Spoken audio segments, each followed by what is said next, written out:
morning, people. So today we'll be starting with new topic, that is IND AS 116 called leases. Same thing, you learned it as accounting standard 19 in your CA intermediate leases.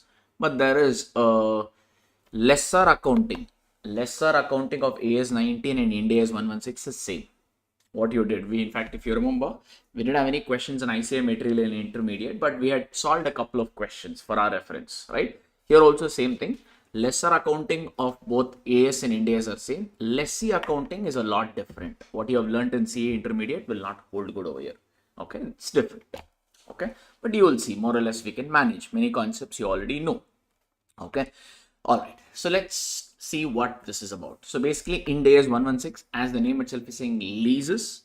So it is basically gives a guidance about if you have taken an asset on lease, how the accounting measurement presentation disclosure aspect relating to the lease should work. Okay, sir, if you take an asset on lease, like a building on rent, right? What's the journal entry you will pass? Let's say lease rental is 1 lakh per annum once you pay a rent. Let's assume this way. So what's the entry you will pass? What according to you is the entry? Lessee should pass. What is the journal entry in lessee books?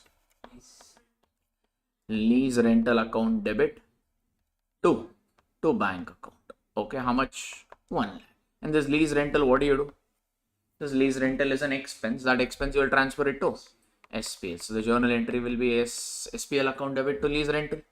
This is your journal entry. Correct? So this is what lessee should do. For this two journal entry, one whole standard.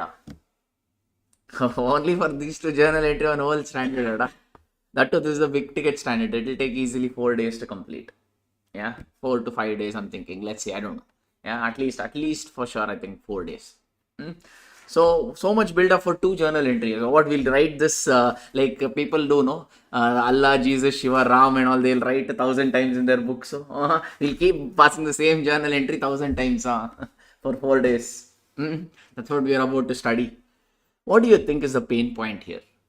What do you think, or why do you think there was a necessity of creating IND AS 116? Because for two journal entry, the IND AS is not required. Right now, this is simple. Some golden rules are more than enough for this. Right? Why the standard? Why the standard was required for these two entries, according to you? Okay, no problem. So that is the starting point of the standard. Okay, now look at this example. Let's say Rajini, lessor, has leased a car to Vijay for 2 years. Our new Talapati, CMO, right? Rajini has rented or leased a car to Vijay for 2 years. So who's owning that asset? Rajini. So that person we call it as lessor. Who has taken this asset on lease and using the asset? Vijay. So Vijay becomes lessee. In lease arrangement, there are two parties we are aware of, lessor and lessee. In this arrangement, Rajini is lessor, Vijay is lessee. Okay. So how much is the lease rental Vijay has to pay to the Rajini? You will not get to use the asset at free of cost, no? So Vijay has to pay Rajini 1 lakh rupees lease rent. That's what I was assumed. Okay, sir. Now, what is the standard thought process is? Yes, till now we used to pass the entry as lease rental to bank, SPL to lease rental. Correct? But if you, as I told, IND AS runs on substance over legal form. Reality more important than legality. Now, think about Vijay's perspective. Vijay has a right to use this car for how many years? Vijay, in this example, lessee, has a right to use this car for how many years? 2 years. So it is more than 1 year. You just check. Vijay has a right to use this car for more than 1 year. Hence, standard says, since you have a right to use this asset, since lessee has a right to use this asset for more than 1 year, let him show it as an asset, because he's able to control this car for 2 years. Because that is what is an asset, right? It should be within your control. Something, if you want to call it as an asset, it should be within your control, from which you should get all the benefit. Now, if you think about it, Vijay has a right to use this car the way Vijay wants for how many years? 2 years, correct? So hence standard thought process is let lessee show this asset in his books. So this, now Vijay can't show car in their PP. Vijay can't show this as a car in PP. If you show this as a car, then the users of financial statement will interpret this as Vijay has purchased this car. Has Vijay purchased this car? No. He only has a right to use this car. Hence, instead of showing it as a car, as a PP, show it as a separate asset called ROU, right of use asset account. Right of ROU for right of use. So Vijay here has not purchased the car. He only has the right to use the car for more than 1 year. In my example, it's about 2 years. So Vijay will show, lessee rather will show ROU. Correct? Now Vijay got a right to use this car for 2 years at free of cost, or Vijay also has an obligation? On Vijay said there is also obligation to pay lease rental of how much every year? 1 lakh every year for how many years? 2 years. That means Vijay also has an obligation, means we need to create a liability. That liability we call it as LL. LL as a lease liability. So this is the thought process behind this standard. Normally in a lease arrangement, the lessee has a right to use the asset for more than 1 year. Hence, in every lease arrangement, now people, as per IND AS 116, lessee has to record 2 things. The moment a lessee takes the asset on lease, they have to record 2 things. What are those? ROU and lease liability. ROU is basically an asset. Lease liability is basically a liability.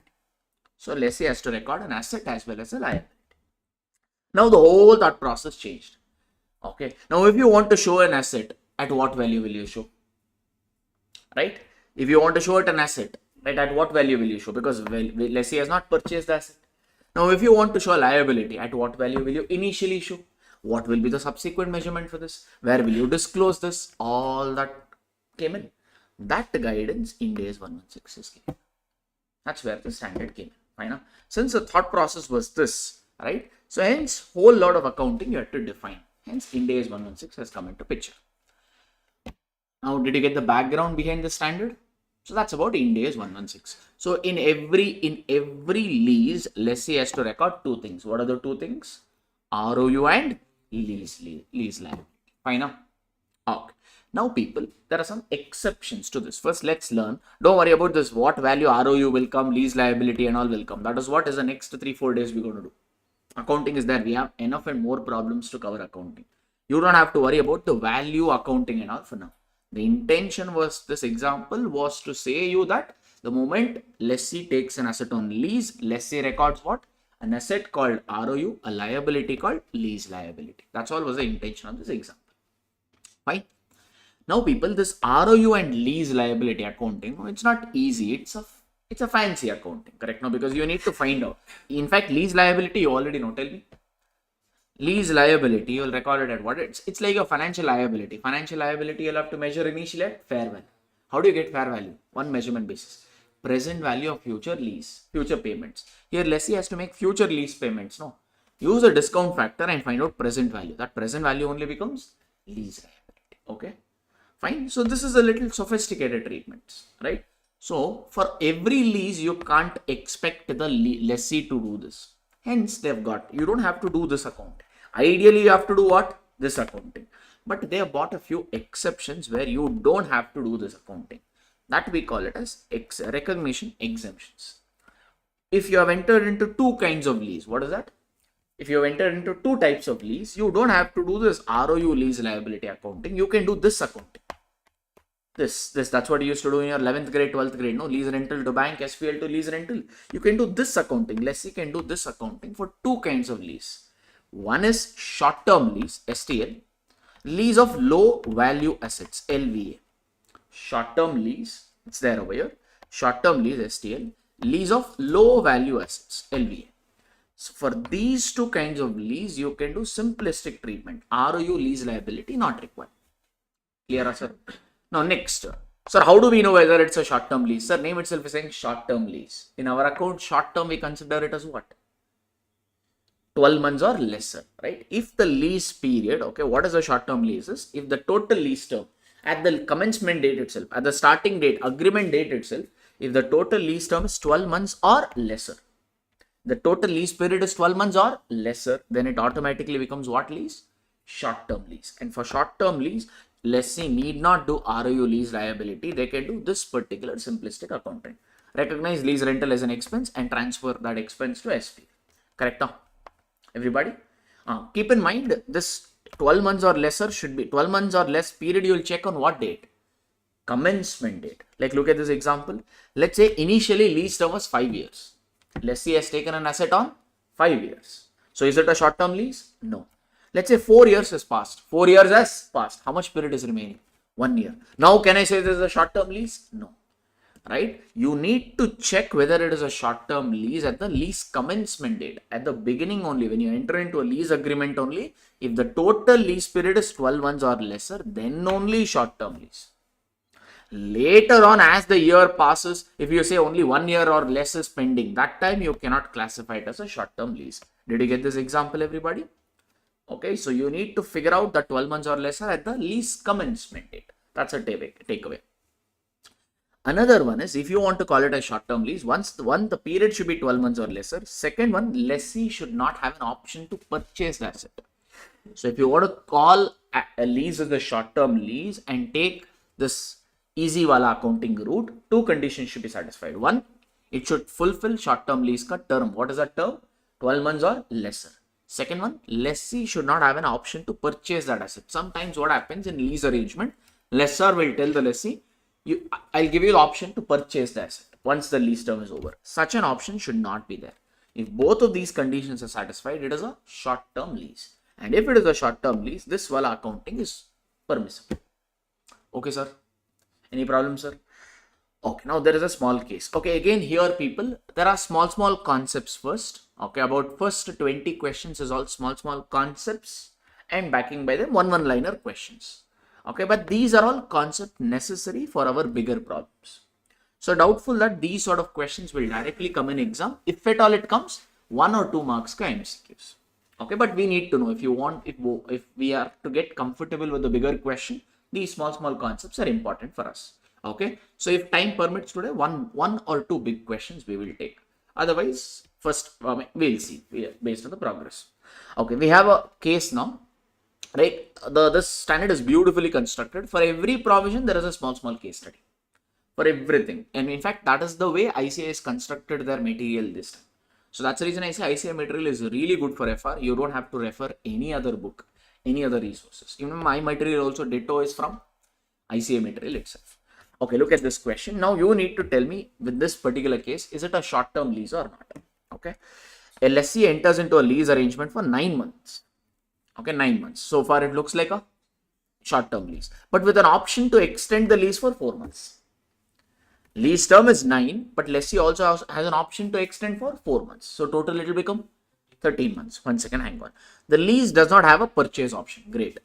At the lease commencement date, when you enter into lease arrangement, the lessee is reasonably certain to exercise the extension option because monthly lease payment during extension period are significantly below the market rate. On the lease commencement date only, lessee is saying, I will go for renewal. I'll go for 4 months extension. Why? At 4 months extension, when I go for, that 4 months ka lease rental is very low compared to the market rate. Now what is the lease term? 9 or 9 plus 4, 13. Now the lease term will be 13 months. If it is 13 months, is a short-term lease? No, it is not a short-term lease. That's all. Clear? Now they have modified the same case. Check here. Assume the same facts in the above case. But at the lease commencement date, lessee is not reasonably certain to exercise the renewal option. Remaining is goalie. Now you tell me, if lessee is not certain to go for renewal option, then the lease period only will be 9 months. If it is 9 months, is it a short-term lease? Yes, it is a short-term lease. Something which is 12 months or lesser and where you don't have a purchase option is a short-term lease. So in second case, it will become STL as in short-term lease. Out. Can we go for next concept? This concept over. Next one. Okay, sir. Come to the next one. Next is what? Sir, 2 kinds of lease got exception. What are those? Short-term lease as well as LVA. LVA means low value assets. Low value assets, we call it as LVA. What is this? Sir, these are those assets which are high in volume. They are high in volume but low in value. High in volume but low in value. Like small office chairs and all which you purchase. Big organization, they will not buy 1 chair, 4 chairs and all. They'll buy hundreds and thousands of chairs. No, individually the value of the chair is very low. Okay, but in volume wise they are more because you don't buy 1 or 2 chairs. You will buy hundreds and thousands of chairs like furniture, laptop, etc. etc. So your mobile phones, furniture, telephones, office printers, all this will come under the category of LVA, low value assets. The question only will specify that it is a low value asset. Okay, sir. Now, in order to qualify it as a low value asset, since you don't buy one, they'll buy in bulk. We'll buy hundreds shares, 1,000 shares, etc., etc. So for you to call them as a low value assets, two conditions should be satisfied. One, the lessee should be able to use that asset on its own, or with the resources available with the lessee, and the asset should not be highly interrelated or interdependent.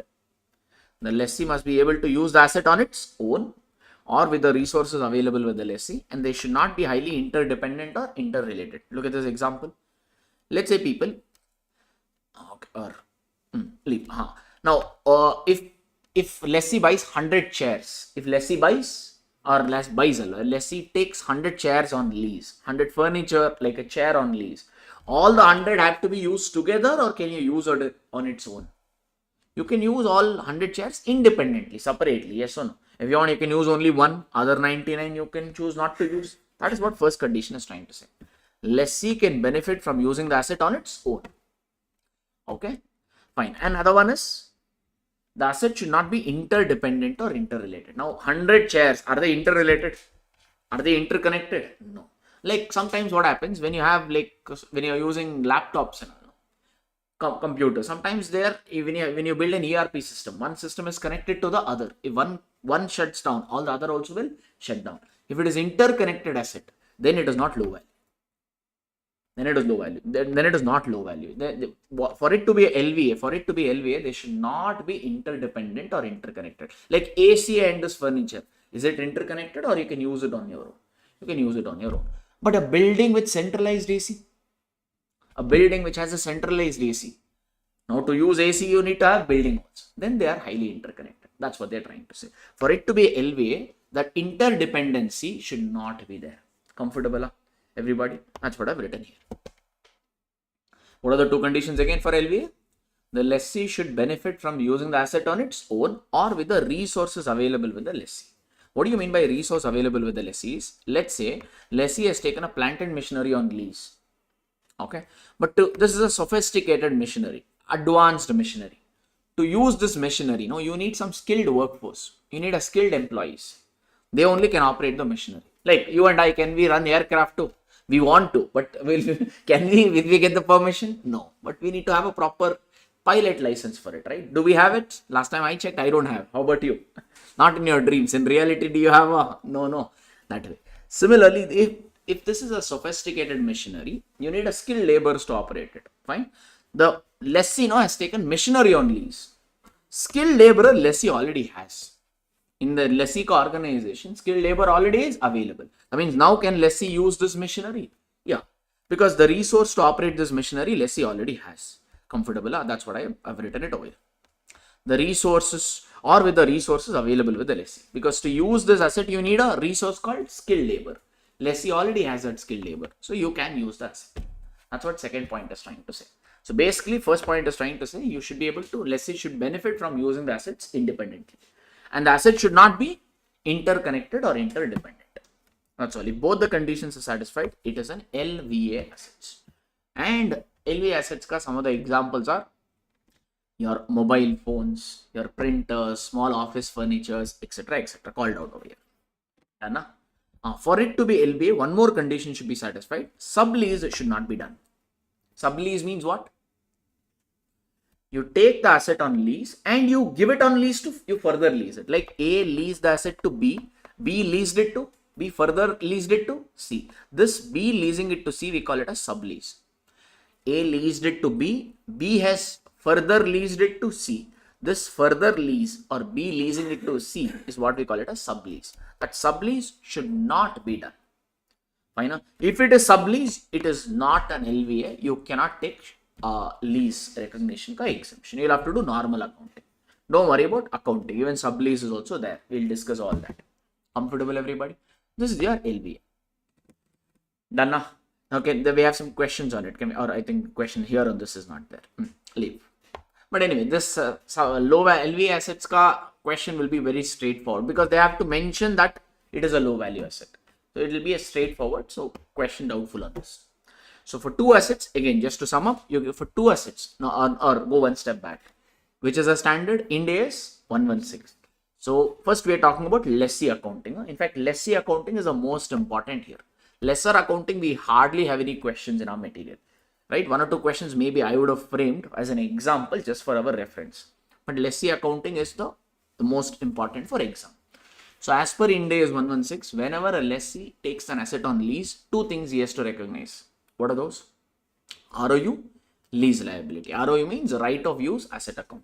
LL is your lease liability. This ROU and lease liability, lessee need not account for two types of lease. What are those two types of lease?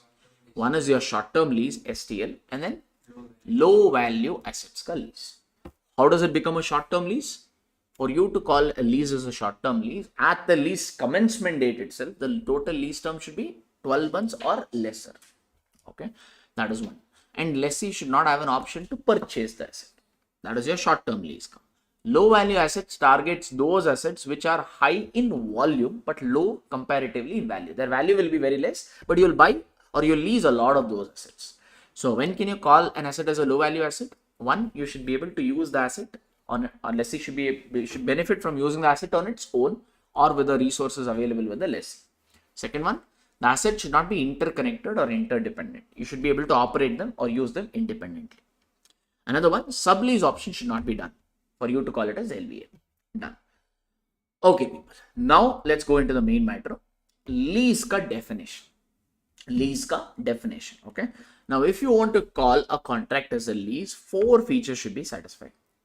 If these 4 are there, then only it becomes a lease arrangement. What is that? First, I will tell you the definition. You don't have to really mug it up. Doubtful that the theory question will come on this. Case study question may come where you need, we'll look at those case studies. First, I'll call out, it's written over here. You don't have to copy. The same thing, what is written, I'm calling it out for you here. Lease is basically a contract or a part of the contract. Lease is a contract or a part of the contract which conveys 4 things. RTC, that is right to control. Use of an IA. IA as in identified assets. Identified assets for a certain duration called lease term in return for a payment called lease payment. So if you want to call it as a lease arrangement, you should be able to see 4 things. RTC, IA, lease term, lease payment. RTC is a right to control. IA is identified assets. This only we have to spend another half an hour understanding each component. Okay, each component will be deep diving. Don't worry about that. Fine. So once again, I'll call out the definition. What is a lease? Lease definition is it's a contract or a part of the contract which conveys RTC. RTC ka full form, right to control. What? Right to control what? Use of an identified asset. You can use, lessee can use asset forever or for a certain duration. For certain duration, that is what, that certain duration only we call it as LT. LT as in lease term. Will lessee get right to use this asset for a certain period of time for free of cost, or he has to make a payment in return for a payment called LP. LP as in lease payment. Okay. Sir, what is this part of a contract, sir? Contract we understood. What is part of a contract? Sometimes what, sir, if you want to call it as a lease, right? There has to be an asset. There has to be a asset. If there is an asset only, then there is a lease. Sometimes what happens, there will be an asset, also there will be a service. Like you made a lease arrangement, you took a car on lease, for let's say 3 years. But along with car, you also took car driver ka service. Now, in case of car driver service, can you call it as a lease? No. For you to call it as a lease, definition is very clear. If you want to call it as a lease, there has to be IA. IA means what? Identified asset. In case of car driver service, where is the asset? It's a service. No? So this we call it as, this is non-lease component, we say, NLC. Now you tell me, if you make a contract for car and car driver service, full contract contains lease term or only this car rental part contains lease? Only the taking the car on lease is the lease contract. This is not. That's the reason we say a part of the contract here conveys the lease. Which part is that? Renting the car on lease.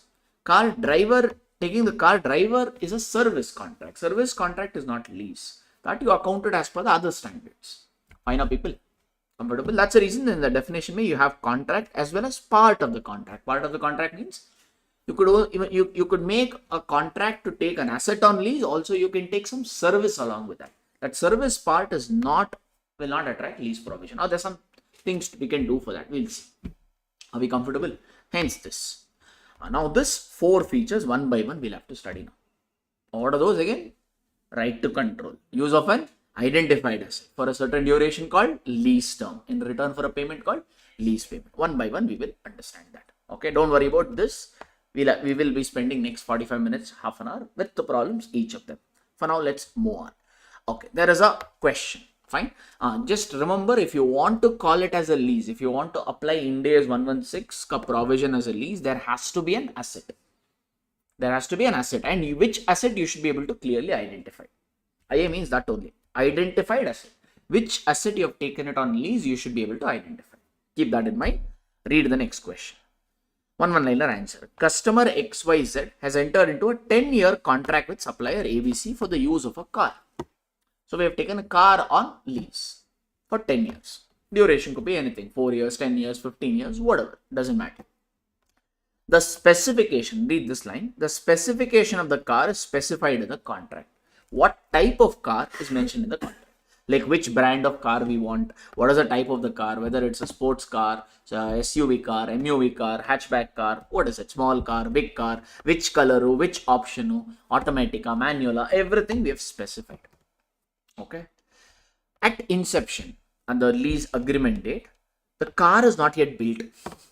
Car is not yet built. So we have told our supplier, build me this variety of car and give it on lease for 10 years. So we told the supplier, we need this type of car exactly. Red color or black color, this maybe Indian or maybe our foreign brand or whatever. Right? So which type of car, all those specifications clearly we have mentioned. But is this car available currently or it is yet to be built? It is yet to be built. So they are saying, is it an identified asset? Because for it to be a lease, you have to identify. There has to be IA. IA means what? Identified asset. So they're asking in this contract, can you identify the asset? Is it an identified assets? Your mind is probably saying no. Why? Because car is built or car is not yet built. Not yet built. Sir, standard kind, when you say identified asset, right? Standard does not say it should be physically present. But here, now you tell me. Now, let's say the customer says, I want Mercedes. They've said which brand. Let's say the brand we take it as Mercedes, right? Mercedes car, we need a sports utility car. That's what we wanted to take it on lease, let's say. Now, as a supplier, can I send the supplier BMW and say, take it? Can we say? No, customer will reject that. Yes or no? So that means, can you identify? Though the car is not physically present, can you still identify it? Absolutely yes. Now, if I mention that I want Mercedes car, sports utility car, I need that only. Even Mercedes car, SUV car is also not acceptable. Correct? No. If I say I need Mercedes car blue color car, that means I have to send to my supplier customer only blue color. I can't send him black color or red color. It will not work. So can you identify the asset? Yes, you can identify the asset. So it's not necessary for the asset to be physically present at the time of lease inception. As long as you are able to identify, that is good enough. Since the specifications are clearly mentioned over here, you can still identify the asset. Hence, it is an identified asset. If it is an identified asset, then one of the features of lease is satisfied. If other 3 are also satisfied, then it becomes a lease. Here, they have not asked whether it's a lease or not. They only asked whether it is IA, identified asset or not. Yes, it's an identified asset. Online, so far good. Can I move forward? Quickly confirm people online here. Small concepts we are covering, as I told. Right? But we need to get comfortable around all this. No issues. Okay, sir. That is good to know. Okay, move forward to the next thing. Then there is something called SSR, or you can call it a supplier's SSR. Substantive substitution rights. Once more, what is it? Substantive substitution right. And who will have this? Supplier. That's the reason if you want, you can call it as triple SR. Supplier, substantive substitution right. Now, very simple. If supplier has SSR, supplier means lessor over here. Okay, here no people in the question, they will say supplier customer, that they will use. So supplier here means, So basically supplier here means the potential lessor. Customer here means potential lessee. Because right now we don't know whether they are lessor and lessee. For them to be lessor and lessee, it should be a lease, no? And for it to be a lease, 4 features should be satisfied of lease. RTC, identified asset, lease term, lease payment. That's the reason they will not use lessor and lessee. They will say supplier and customer. Okay. Now, if conditions are satisfied, then supplier will become lessor. If conditions are satisfied, customer will become lessee. Now, one simple thing: if a supplier has SSR, it is not a lease. It is not a lease. You can't apply IND AS 116 contract. That's what I've written here. If supplier has SSR, then you cannot identify the asset. Identified asset feature will fail and it will not be a lease contract.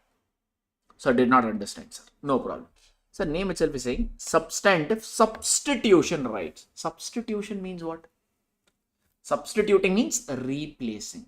Supplier is the lessor is replacing the asset. Now look at this example. Let's say R Limited leased a car for 2 years to B Limited. One entity R, they've given a car on lease to which entity? B Limited. Okay. Now first week, R Limited sent Innova black color car to B Limited. First week. Second week, R Limited sent to B Limited Innova red color car.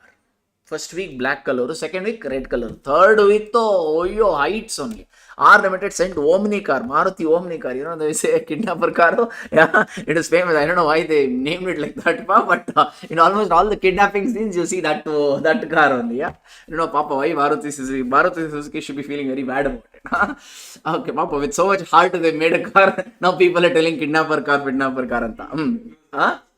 He's saying he has personal experience. He's saying it's easy to close the door, sir. So, okay. So third week, R sent what car? Omni car.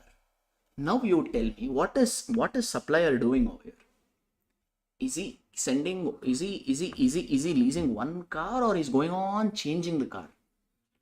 He's going on changing the car. That means, sir, for you to do lease accounting, lessee to do lease accounting, clearly you should identify which asset you have taken on lease.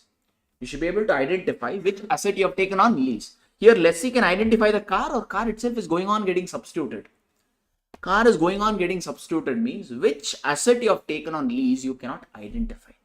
That's the reason we say if supplier has SSR, customer cannot identify the asset. Customer will not have this identified asset feature will fail. If this features fail, then you cannot apply. It will not be a lease contract. You can't apply IND AS 116 provision. Understood? Everybody comfortable? That's all it is. No. So when can you say supplier has SSR, sir? So if you want, generally people, general thumb rule is whenever you enter into a lease arrangement, general assumption is supplier does not have SSR. Supplier does not have SSR. If supplier has SSR, you need to prove it. How? With 2 conditions. You can say supplier has SSR if both the conditions are satisfied. If 2 conditions are satisfied, supplier will have SSR and it will not be a lease contract. What is that? 1. Supplier should have the practical ability to substitute the asset throughout the lease term. Supplier should have the practical ability to substitute the asset throughout the lease term. Second one, it should be beneficial for the supplier to substitute the asset. If these two conditions are satisfied, then we say supplier has SSR. Once more, what are those? Supplier should have the practical ability to substitute the asset throughout the lease term. That is one. Second one, it should be beneficial for the supplier to substitute. Let's understand. Let's spend a minute on this. Look at the first line. What is that saying? Supplier should have the practical ability to substitute the asset throughout the lease term. Now, look at this example. Let's say R Limited is in Bengaluru. B, lessee or customer is in, let's say, Hyderabad. R is in Bengaluru. B is in Hyderabad. Now, can supplier go on substituting the asset every week? Is it possible? No, because one lessor ka location, right? Supplier ka location is Bengaluru. Customer ka location is Hyderabad. So, substituting the asset frequently, is it practically possible in this example or not possible? Not possible. That's what first condition is trying to say. It should be practically possible for supplier to substitute. See, substitution can happen probably if they are in the same location. That too, if you are staying in city like Bengaluru, if you are staying in Pina, another person is staying in electronic city, there also you can't do, you will not have practical ability to substitute. Maybe Bengaluru to Hyderabad you will go in 5 hours. Pina to electronic city, doubtful. Right? So that's what this is, first condition is trying to say. It should be practically possible for supplier to substitute the asset. So usually we say if lessor and lessee, they're in the same location, then you have the practical ability to substitute. And another part is you should have the practically ability to substitute throughout the lease term. Throughout the lease term. Now, what does that word mean? Sir, suppose after same R Limited gave a car to B Limited on lease, right? After 6 months, car broke down. After 6 months, car is having a problem. Now, what R Limited has to do? Can R Limited tell the lease, hey, we made the lease contract for 2 years. Car is breakdown means your haneba, your problem. Can we say like that? Or R has to send another car to B. R has to substitute this car with something else, right? So substituting after a certain point of time or substituting after a certain event is not SSR. If a car breaks down and due to that, if you are substituting, it is not SSR. Or substituting after a period of time, let's say after 1 year. After 1 year, if R substitutes the car, then it is not SSR. You should have the practical ability to substitute the car throughout the lease term. Not at some point of time, not after 6 months or after 1 year or when it breaks down or when it reaches 1000 kilometers. Like that and all, if you are substituting, it is not SSR. Clear? Huh? Everybody good? That's what I've written over here. And second one is obviously common sense. It should be beneficial for supplier to substitute. Meaning, by doing the substitution, benefit should be greater than cost. If these both are satisfied, means supplier has SSR. And if supplier has SSR, your customer cannot identify which asset is taken on lease. Hence, it will not be a lease contract. Any doubt in this setup, anybody so far?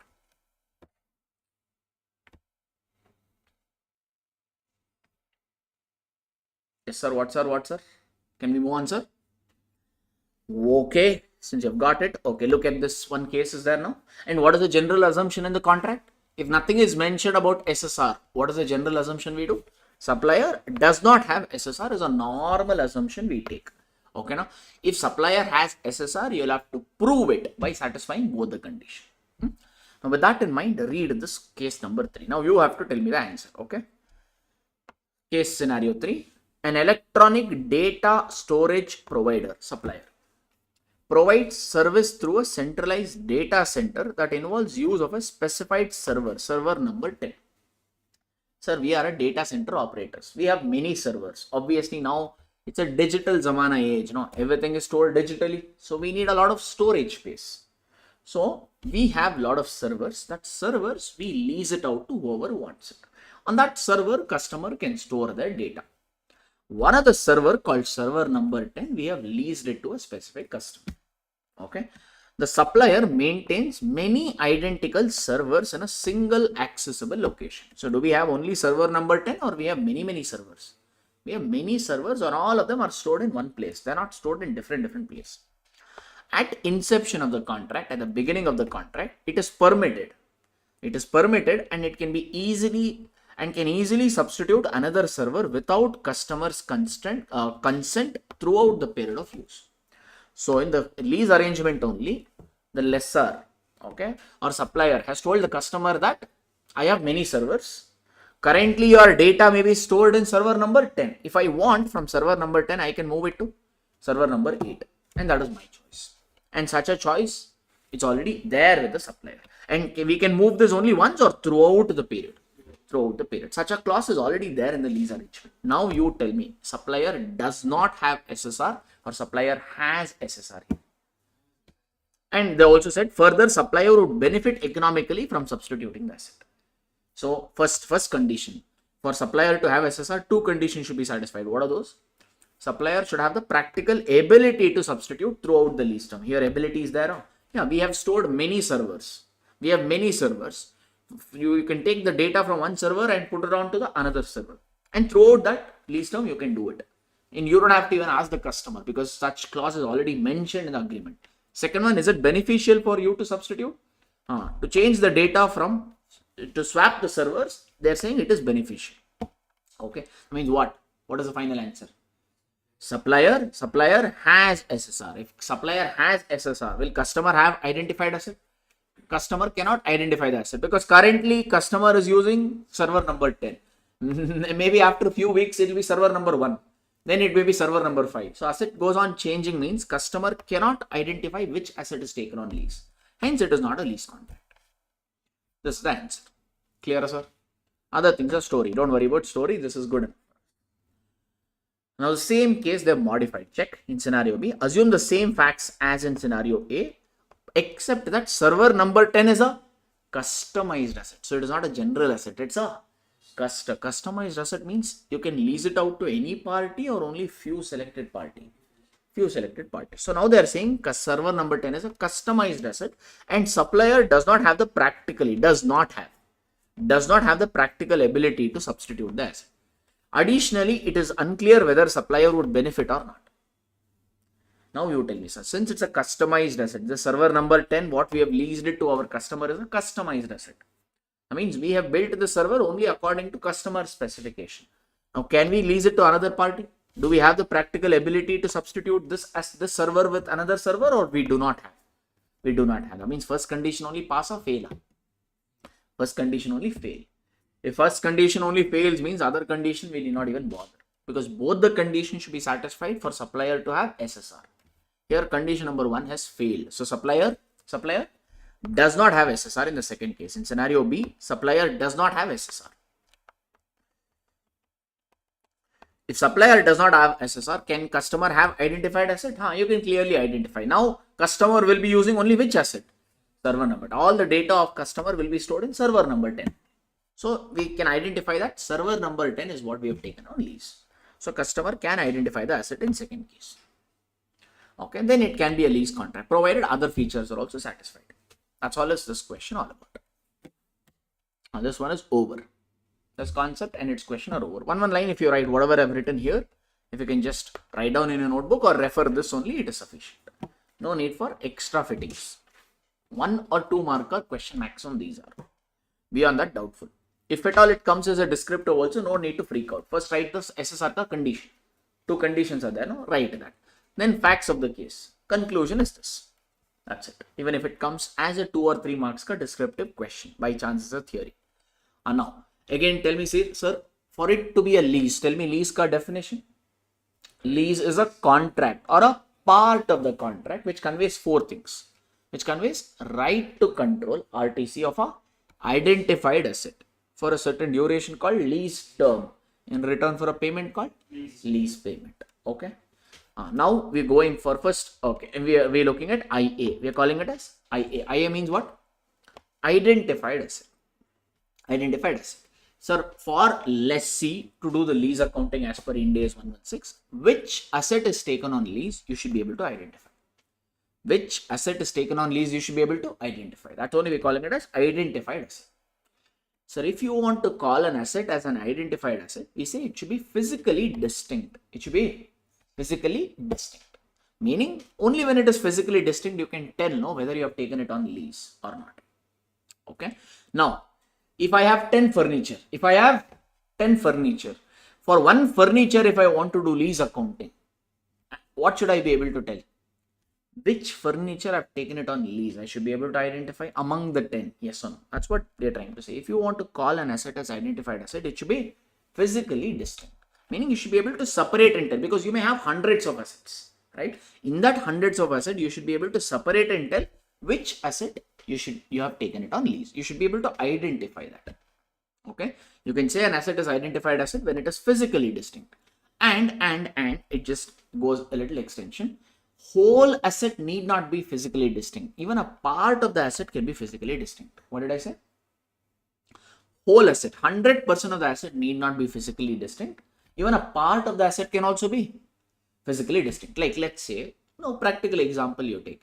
Like this own building. In our own building, ArivuPro, we have currently we have 4 floors. Almost 3 floors we have only occupied. Right? 4th floor, somebody else is there. Let's say, leave that aside. Let's say in this building we have 4 floors. Let's say we have taken only 1 floor on right. Asset is building. asset is building, we have taken all the 4 floors or only one? Only one. That means whole building is physically distinct or even only one part? One part. That is good enough for lease.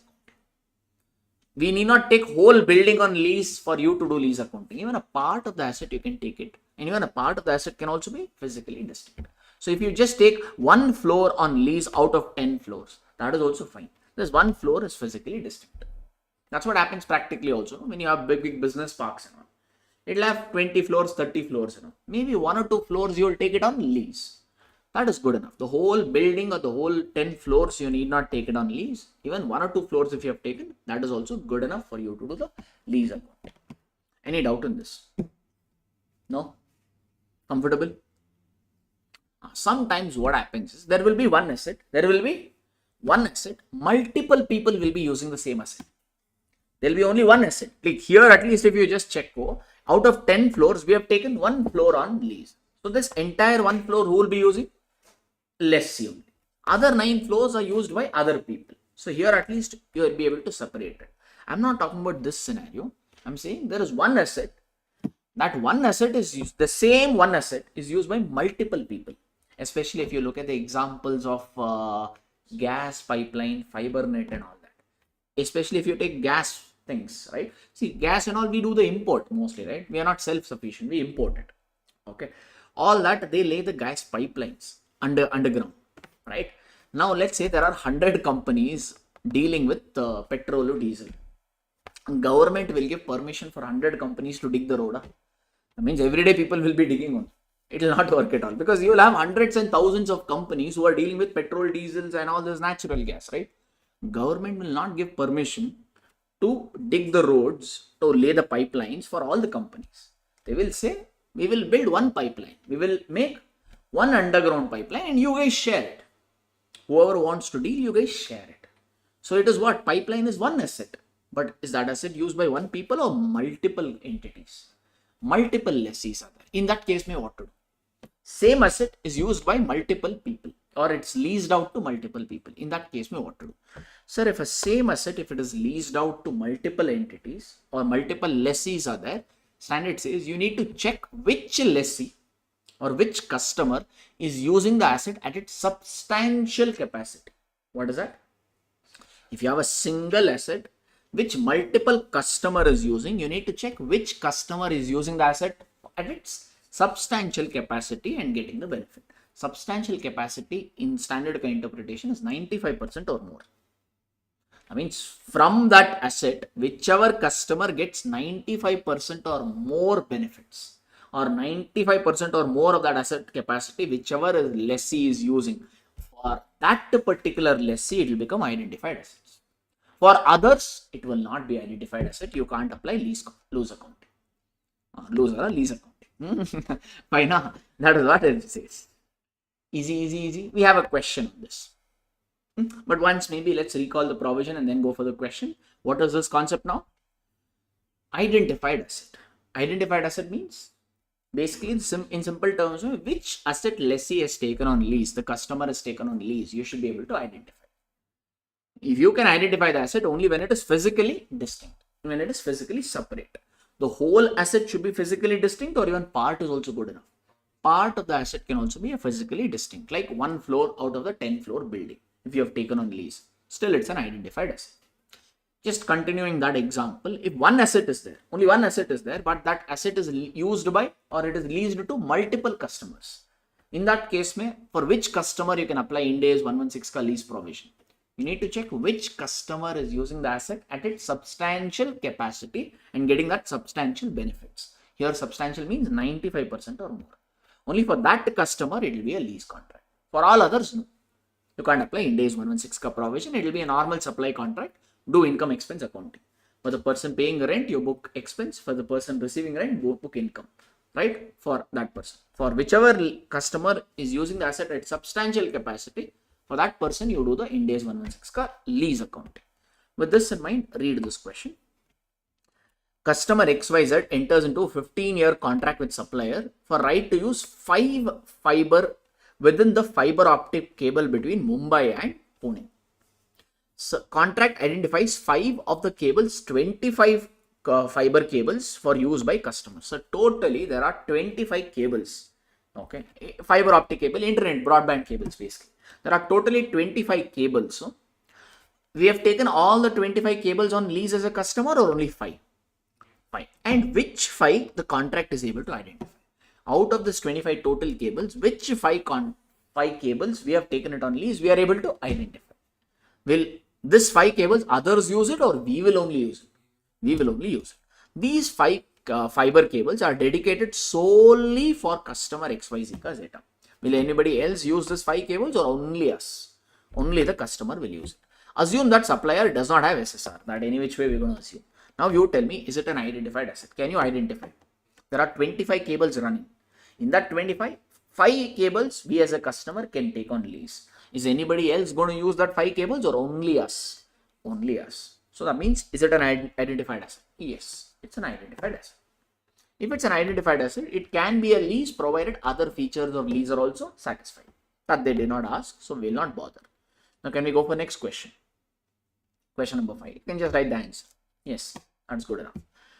Okay, look at question number 5. XYZ enters into a 10-year contract with a supplier ABC. So there's a customer. Customer is your potential lessee. Supplier is your potential lessor.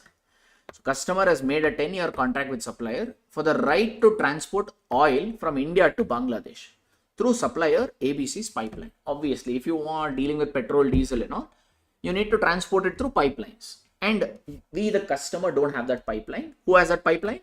Supplier ABC. That pipeline ka usage rights, maybe we have taken it on lease. For how many years? 10 years. We have not purchased the pipeline. We have right to use the pipeline. We have entered into a contract for 10 years. The contract provides customer XYZ will have a right to use 95% of pipeline's capacity throughout the arrangement. So we are saying customer from this pipeline, 95% of the gas, whatever you can transport, right? That much will be kept for which customer will have a right to use. That means what, people? Now you tell me what is the answer. Is it an identified asset? 5% is used by, 5% of pipeline is used by some other customer. We are using the asset for what capacity? 95% capacity. That's what we said, no? If a same asset, if it is used by, here we don't have multiple pipeline. We have one pipeline. It is leased to multiple customers. And our customer is using the asset for what capacity? 95% capacity. Balance 5% capacity will be used by other customers or whatever. So is it an identified asset? Yes. If asset is used by multiple people, means for that lessee, for that customer who is using the asset for substantial capacity and getting substantial benefit, only for that lessee it will be a lease contract. Substantial capacity means 95% or more. Here, are we using it for 95% or more? Yeah, we are exactly using it for 95. So yes, it's an identified asset here also. Answer is yes. Now they modified the case in the same thing. Assume the same facts as in scenario A, except customer XYZ has a right to use only 65%. Instead of 95%, now they made it as 65%. Now tell me, sir, is it an identified asset? Yes or no? For it to be identified asset, this percentage should be 95% or more. It should be substantial capacity and substantial benefit. That substantial here is 95% or more. Here, since it's only 65, will it be an identified asset? No, it's not an identified asset in second case. If it's not an identified asset, then it is not a lease. You can't apply IND AS 116 ka provision. Then whatever money you are paying, you book it as an expense. It's a normal service contract. It doesn't come under lease ka arrangement. And this is also done. Waita, proceed on. So far good. One or two more concepts we will do and then we'll have a quick recap. What's fine with you? Okay. Now first, the next one is RTC. RTC. One second.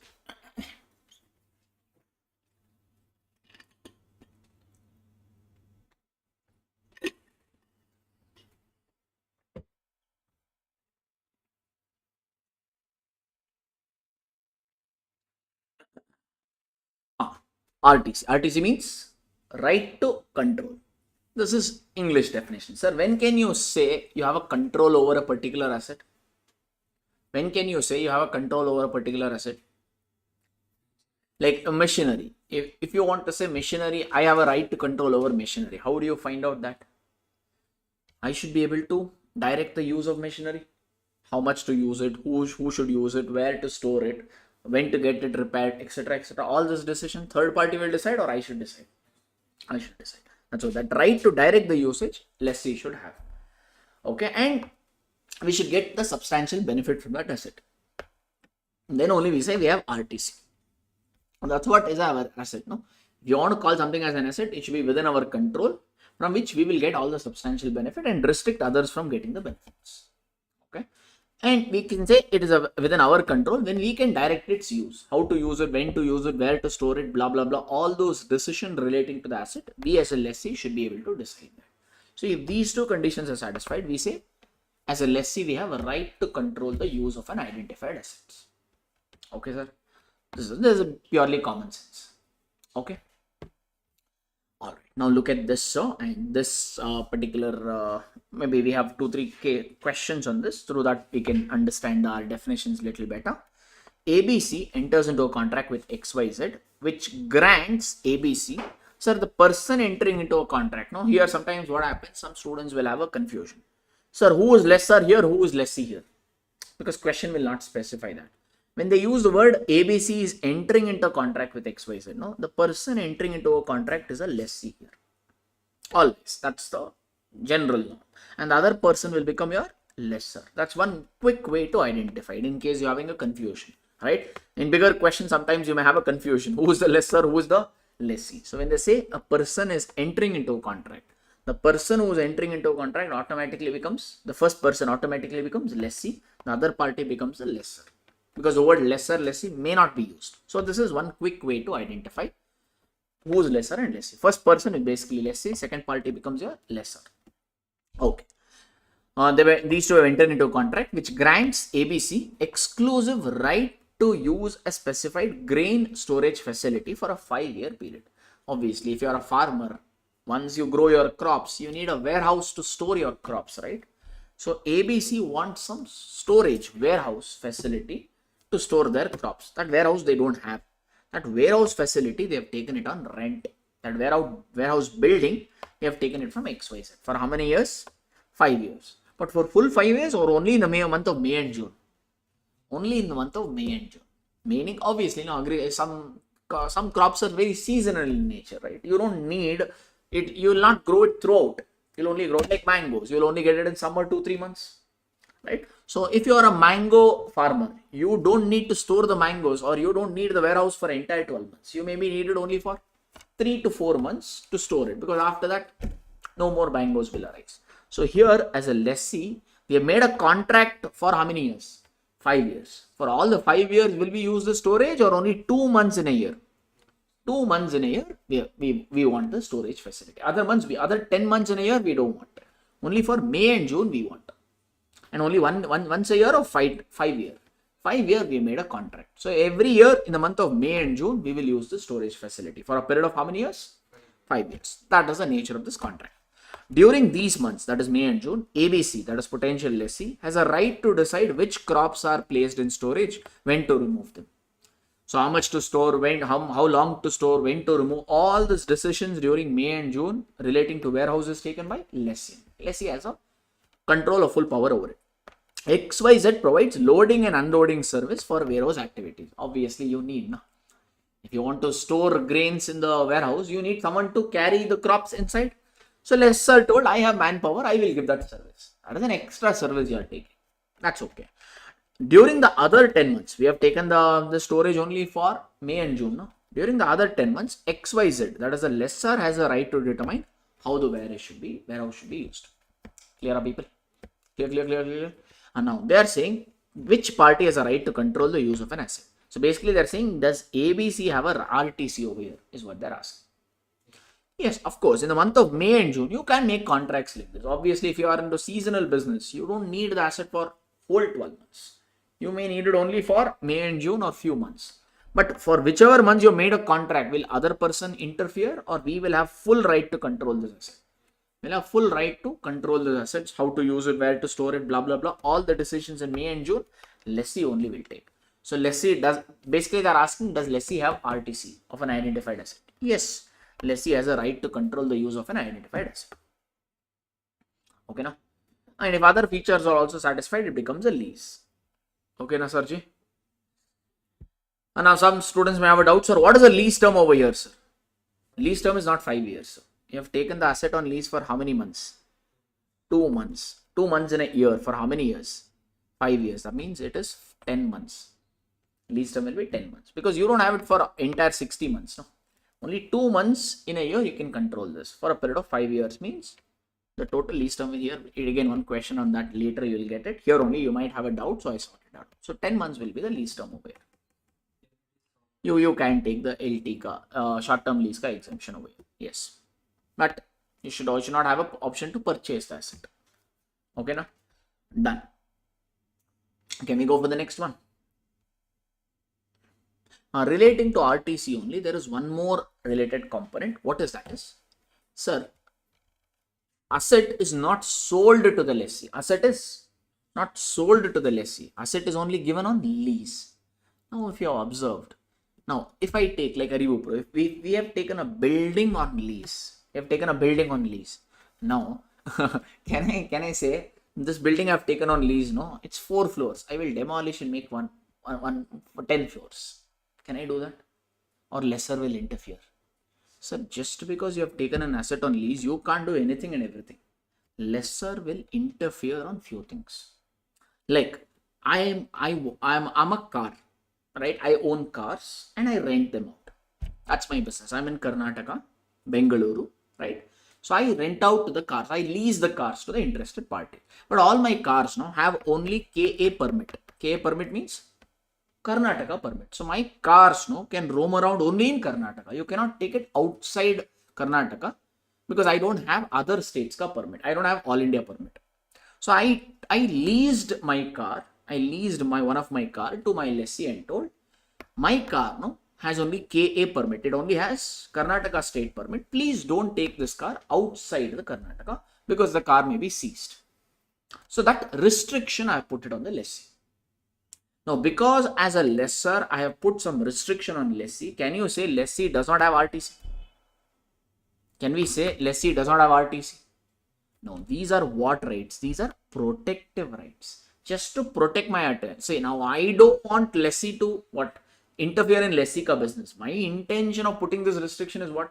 I don't want my asset to get seized or asset to get damaged. So sometimes supplier or a lessor may have some protective rights. To protect the assets, lessor may put in some restriction.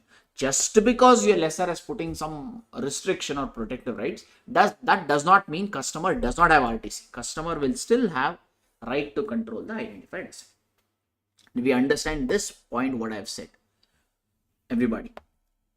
Right? So in my example, as a lessor, whatever restriction I have put by telling the lessee, don't take the car outside Karnataka. That doesn't mean lessee will not have RTC. Lessees will still have RTC. Because what imposition I as lessor have put in, right? It is just to protect my car. Okay, that's what it is. Clear? Suppose if I modify the example, if I tell, I have leased the car, writing something. Okay, right. Suppose I have leased, same example. I operate in Bengaluru. What's my business? I give the car on lease. That's my business. Right? I have given the car on lease, okay, to one particular lessee. I told that lessee, use the car only for 3 hours a day. Don't use it on Saturday, Sunday. Weekend, Bangalore, too much traffic. Don't use it. Okay. Put the petrol only in Shell petrol pump. Okay. Get this car serviced only here. Like this. And put the air in the car only from that petrol pump. Like this, I put 101 restriction. Now you tell me. These are protective rights or these are pure restrictions? If these sort of restrictions and all if I put means customer will have RTC of identified asset or customer will not have. Customer will not have a right to control the use of an identified asset. If it is protective rights, if the restrictions are in the nature of protective rights, it is acceptable for a lease contract.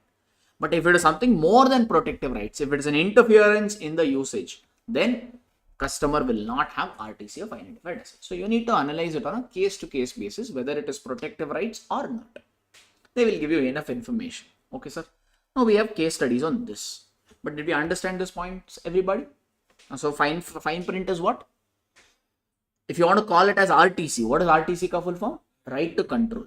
for it to be a lease contract, lessee should have a right to control the use of what? Identified asset. When can you say lessee has a right to control the use of an identified asset?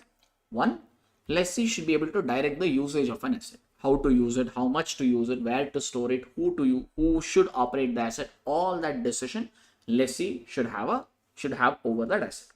And lessee should get that substantial benefit from the asset and restrict others from getting the benefits. If these two conditions are satisfied, we say lessee or customers have a right to control the use of an identified asset. Fine, that is one. Next one, sometimes when the asset is given on lease, sometimes in almost majority of the cases, when a lessor gives the asset on lease to the lessee, lessor will put some restriction, right? If that restriction is in the nature of protective rights, the restriction is just to protect the asset and lessor ka interest, then customer will still have RTC. If the restriction is beyond the protective rights, then it will not be a lease contract because customer will not have right to control the use of an identified asset. So just in next two coming whatever case studies we have, we need to find out whether it is a protective rights or something beyond. Protective rights is fine. Okay, look at the next case. Here, entity L enters into a 5-year contract with company A. So L becomes your potential lessee, A becomes your potential lessor. I'm saying potential because for it to be a lease, condition should be satisfied. Okay. This company A, lessor, is a ship owner for a use of an identified ship. So that means lessor and lessee have made a contract to lease out a ship, okay, for 5 years. Now entity L, it's a customer. Entity L, the customer, will decide where and what cargo will be transported and when and to which ports the ship will sail throughout the period of lease. Maybe L is in transportation business, okay, logistics business. So to transport the goods from one area to another, entity L thought it's better to do it on ship. So hence they have taken it a ship on lease. Now which goods will be transported from where to where, all that decisions will be taken by the customer L only. Okay, fine. But there are some restrictions, subject to restrictions. There are some restrictions. What sort of a restriction is that? These restrictions prevent L, that is a customer, from sailing the ship into waters at high risk of piracy or carrying explosive materials as cargo. Just because you have usage rights, so tomorrow you will carry all the drugs, guns and all. No, right? So lessor has put some restrictions saying don't carry explosive materials and prohibited substance you can't put in my ship. That one restriction is imposed. And also don't take the ship to that areas where there is a high risk of piracy. There are few locations in the world where you take the ship, you may come back, but ship will not come back, or the ship contents will not come back. There are pirates and other problems out there, right? So lessor has told the lessee, don't take the ship to those areas because, there is a risk of ship getting lost or ship getting stolen or whatever you want to call it. So such restriction is there. Now you need to tell me what is this. Okay, company A operates and maintains the ship and is responsible for safe passage. Maintenance and all lessor only will do usually. So ship ka maintenance is done by lessor only. Now who has the right to direct the use during the period of use? They are asking during this 5-year period, who has the right to direct the usage of ship? So lessor, what has over here is the protective rights. Rights imposed over or restrictions imposed here is the protective rights. That means customer has what here? Customer has a right to control the use of an identified asset. So lessee has a RTC of identified asset. So what rights, what restriction is imposed is from the lessor angle is a PR. PR as in protective rights. That's all. So hence it can be a lease arrangement provided other conditions are also satisfied. That's all.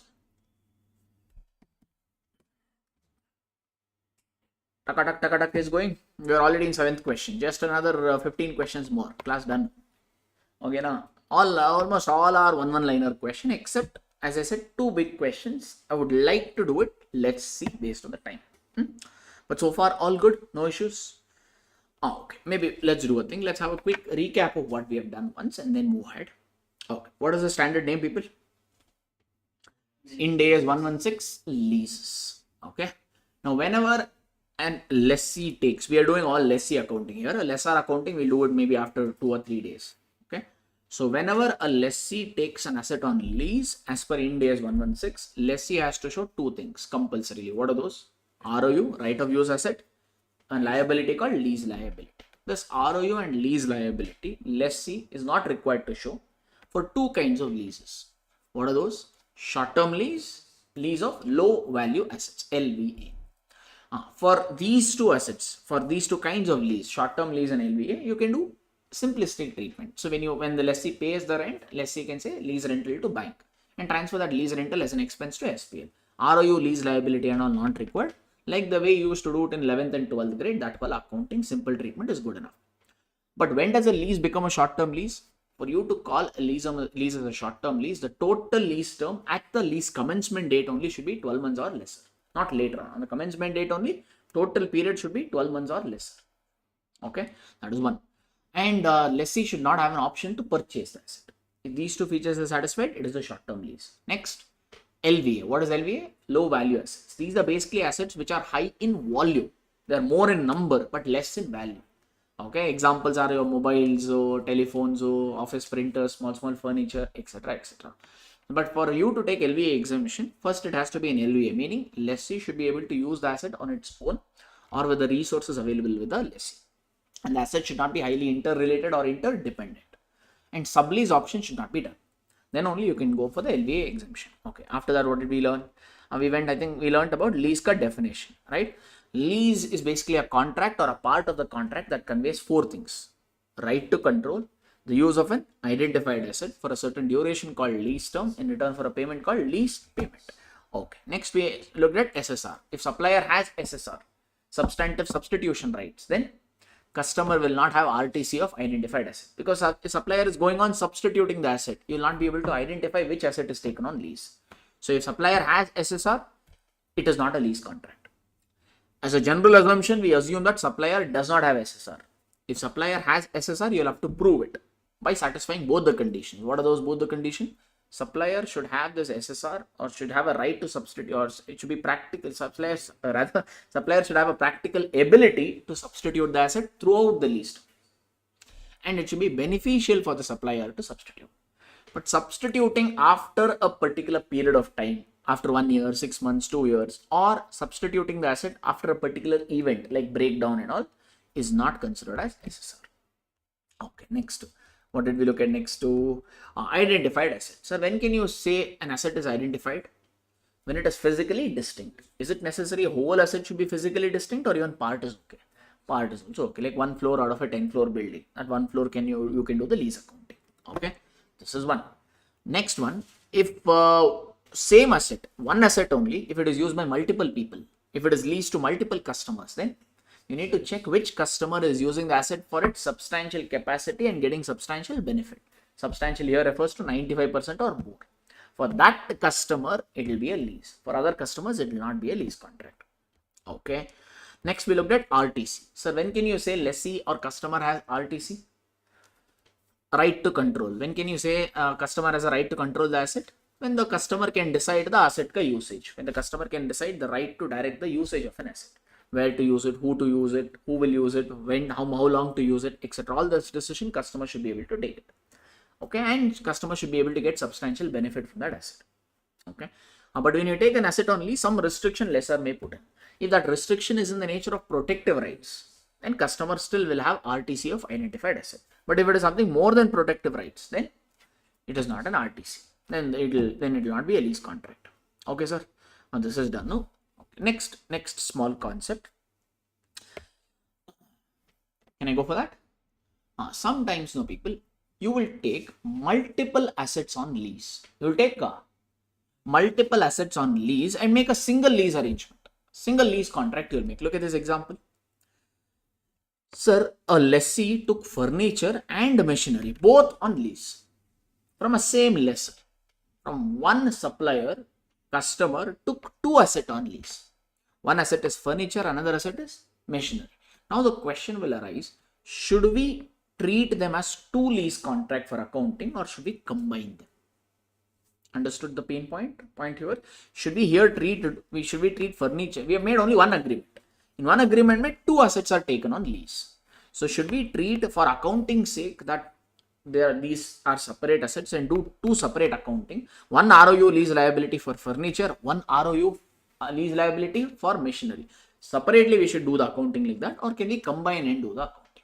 That's the first thing. Okay. Now, very simple logical. Sir, you might have made a contract to take multiple assets on lease, but are they interconnected? You tell me. Are these interconnected asset, interdependent asset, or you can use it separately? You can use independently. To use furniture, you need not use machinery also. Only machinery can be used without using furniture, or only furniture can be used without using machinery also, right? These are not dependent asset, they are independent asset. Hence, here you will treat them as two separate lease contracts for accounting sake. Even though you have made one agreement, accounting will be done separately. Meaning, one ROU and lease liability for furniture you will show in your books, one set of ROU and lease liability separately you will show it for machinery. This is a thing. Clear? Huh? Everybody good? Same condition, same LVAC condition. Remember LVAC condition, what is that? What is that LVAC condition? Lessee should be able to use the asset on its own or with the resources available with the lessee, and the asset should not be highly interrelated or interdependent. So if both these conditions are satisfied, means you do the separate accounting. So basically, if these can be used independently, if these assets can be used independently, then you do the accounting also independently, separately. If they are interconnected asset, then you don't separate them, do them as one asset. That's all it is. Okay, sir. That's what this is trying to say. And that based on the question we can decide. All right. This is one part. This one question on this is there. Eighth one you take it as homework. Okay. Next one is sometimes what will happen is you will take lease component and a non-lease component also will be there in the contract. You will make a contract. In that contract, there will be a lease component also. There will be non-lease component also. Like the example I told you. A lessee has taken a car on lease, but along with car driver service. So for us to be apply IND AS 116 lease provision, you need to identify there should be an asset. Car is an asset, so it's a lease component. But car driver service, no, that's a service contract. Where is asset in that? There is no asset in the car driver service, right? Car is a separate asset, that's fine. But this car driver, what you have taken is a service contract. This in IND AS 116 terminology, we call it as NLC. NLC as in non-lease component. LC means lease component. NLC means non-lease component. Okay. Now I have made a contract to take the car on lease along with the car driver service, and I have made the contract for, let's say, 1 lakh rupees per annum. That means whatever 1 lakh I am paying, is it only for car or car and car driver? This 1 lakh, whatever we are paying as rentals, lease rental as per the agreement, this is some portion is towards car, some portion of this is towards driver. Is that breakup available or not available?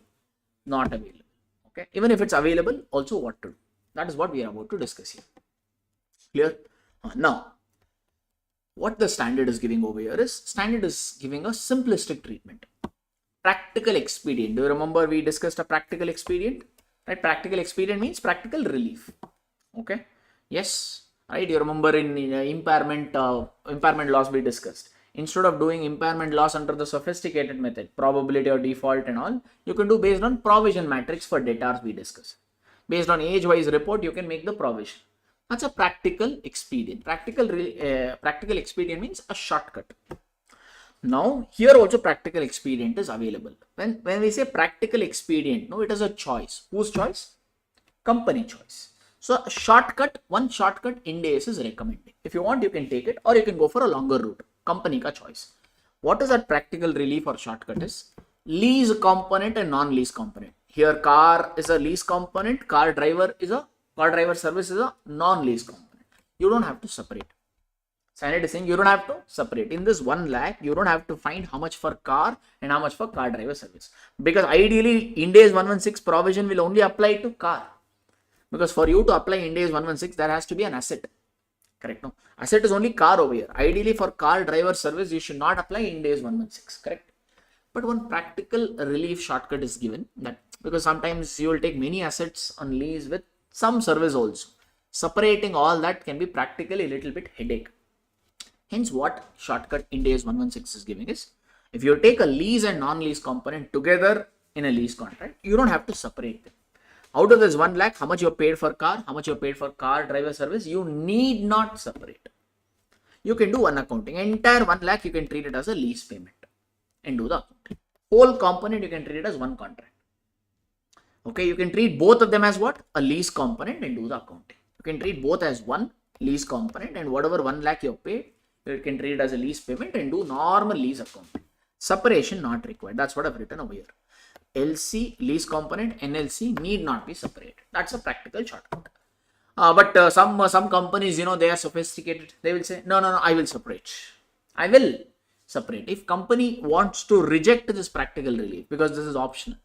If company is saying, I don't want to go for practical relief, then you'll have to separate. Then lease component and non-lease component, you need to separate. Now, let's say the agreement says, in this 1 lakh, sometimes they will say, in this 1 lakh, suppose 90,000 is for car, 10,000 is for service. That's what this breakup available. This breakup is available. The car is what component? Lease component, LC. Service portion is a non-lease component. Breakup not available or available. Out of the total payment, how much payment for LC and NLC mentioned in the contract only. But standard is saying this I will not accept. Because agreement, there can always be a cook-up. There can always be a cook-up. Standard is saying, I will give you a shortcut. What shortcut? Don't separate.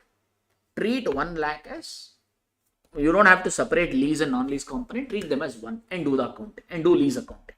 For both, you treat them as one and do the lease accounting. That's a shortcut given. If companies doesn't want to go for shortcut, then you can't decide. Then you need to break up, right? This bifurcation, we will not take the value as per agreement. You need to separate lease and non-lease component in something called SSP ratio, standalone selling price ratio. Standalone selling price ratio. It must be there somewhere here. There. Relative standalone selling price. What is this? I will tell you. We have one question on this. It will come in your revenue recognition also. More about SSP, I will talk about in revenue recognition. Okay. There are multiple ways to find out SSP also. That and all we will do it in IND AS 115. After this, maybe I'll take up that. There you will get it. Okay. So again, I'll just sum it up. Standard is giving a shortcut. What shortcut? Lease component, non-lease component, don't separate. Treat both as lease component. Treat them as one. That is lease component and do accounting. That is the shortcut. If companies doesn't want to go for shortcut, then lease component and non-lease component, you should separate. Not as per the agreement value. You need to do the separation in as per what ratio? SSP ratio, standalone selling price ratio. Okay. Sir, SSP means what, sir? SSP means the name itself is saying standalone selling price. Standalone selling price means here you have taken car and car driver service. No. Together. You have taken it together. If you take only car on lease, what would be the rental? If you take only car driver service, not car, only if you take them individually, here you have taken both, right? If you take them individually, then how much will it cost you? That we call it as SSP, standalone selling price. If you take lease component alone on lease, what would be the lease rental? If you take non-lease component, that is car driver service alone, how much rentals you will pay? That we refer to as standalone selling price. In that ratio, you need to bifurcate lease and non-lease component. Correct, people? Above bifurcation or above practical shortcut is not available for lessor. It's only available for lessee. Okay, now let's do a thing. Okay, about SSP, right? Don't worry about estimation of standalone selling price and all. It will come in IND AS 115 revenue. There are multiple methods to estimate standalone selling price. Okay, we'll discuss that. Don't worry about this.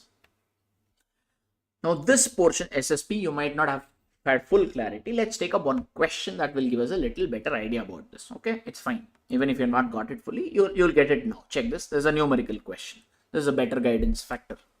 A lessee enters into a contract to lease an equipment. Sir, equipment is what? NLC or LC? Equipment is an asset, no? So it's a lease component.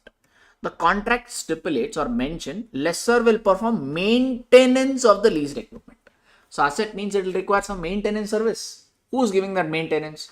Lessor only. So that means this maintenance is a service component. So is it an asset or is it an NLC? This maintenance part is a non-lease component. I mean, this particular lease contract has two components. Lease component as well as lease component, that is equipment. Maintenance of that equipment, which is a non-lease component. Both we have.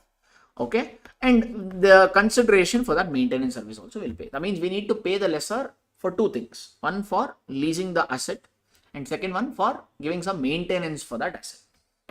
The contract includes following fixed prices for lease and non-lease component. Totally, how much are we paying? 90. In this 90, as per the agreement, 80 is for the lease, 10,000 is for the maintenance. This is the agreement value. Okay. Now, will we accept this? No. We have to do it based on SSP ratio if lessee rejects the practical expedient. Okay, let's check. First, tell me the provision or else. Lease, lease is LC, maintenance is not NLC. Should lessee separate lease and non-lease component or separation not required? IND AS 116 is giving a shortcut. Don't need to separate. Entire 90,000 you treat it as you made the payment for lease component only and do IND AS 116 ka account. You take 90,000 and do one accounting. Separation not required. That's a practical shortcut IND AS gives. Here, what has the company done? They've taken the shortcut or they've rejected. Check. Standalone selling price cannot be readily observed, so you need to estimate. Leave that. More about this word, you'll understand it better in IND AS 115. Now, don't worry. What is the estimated? What is the estimated standalone selling price? Based on some observable information, standalone selling price you have estimated as 85 for lease, maintenance 15, which is totally how much? 1 lakh. What is this now?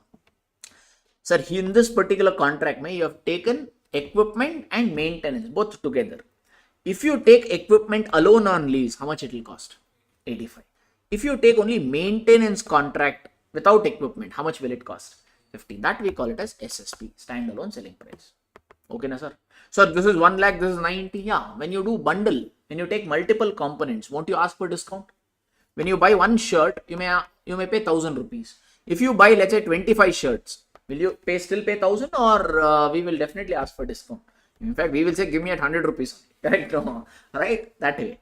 So when you take multiple components, when you bundle, you'll always ask for a discount. Hence, you're not paying 1 lakh, you've got a 10,000 discount. In the given scenario, assume lessee has not opted practical expedient. Lessee, no, too much cholesterol for lessee. Lessee is rejecting the shortcut. Now you need to tell what you will do. Will you take this amount then? If lessee has rejected? If lessee has rejected, we will not take agreement value. We will do the separation based on what ratio? Standalone selling price. So totally how much are you making the payment to the lessor? 90,000. This 90,000 you will allocate to lease component and non-lease component based on what ratio? Standalone selling price ratio. What is standalone selling price? 85,000 is to 15,000. So in 85 is to 15 ratio, you will bifurcate 90,000. How much are you going to get that? So 90,000 into 85 divided by 100. How much people? 76,500. That will be the lease payment allocated to lease component. How much will be the lease payment allocated to NLC? Same. Totally you are paying 90,000 in this ratio. This will be how much?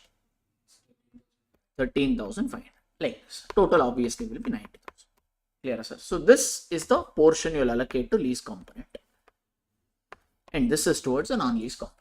This accounting will be as per. This accounting will run as per IND AS 116. This one is your service contract. You treat it as an expense and transfer to SPL. You will not apply. IND AS 116 is not applicable here.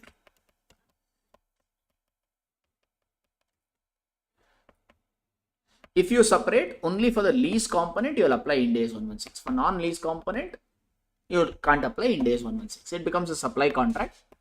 It's an expense for you, transfer it to SPL. That's all. This account. That's what they have done here. The next page, check. That consideration of 90,000 they have allocated in this ratio and got the same number as we got it. Now better, everybody. Calculation wise, meaning wise, okay. Online till here, confirm. Are we good? Everybody in online, give me a quick confirmation. A thumbs up is also fine. Understanding wise, okay. All the things. Waiting, go. Quickly telling go.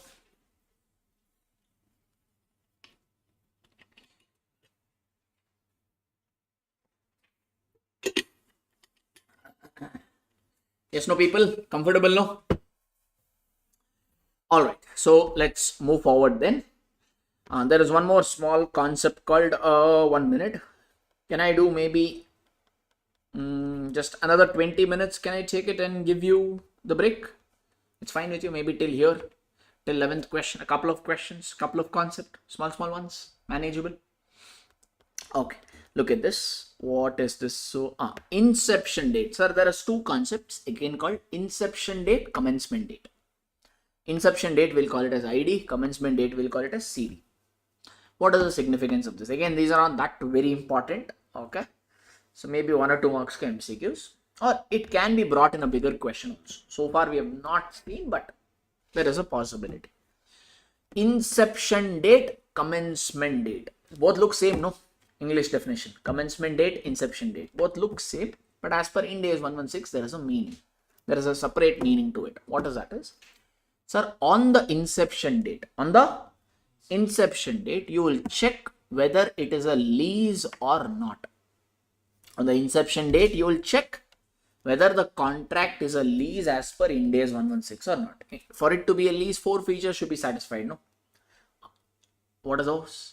Lease a contract or part of a contract which conveys right to control, use of an identified asset for a certain duration called lease term, in return for a payment called lease payment. That 4 features or 4 conditions you will check on the inception date.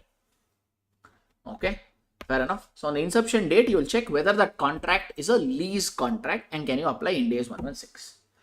Commencement date is a date on which you start your accounting. The journal entries and accounting recognition starts from the commencement date. To check whether it is lease or not, we do it on the inception date. That is the difference, or that's the significance. Okay. Sir, how do we know which is the inception date, which is the commencement date?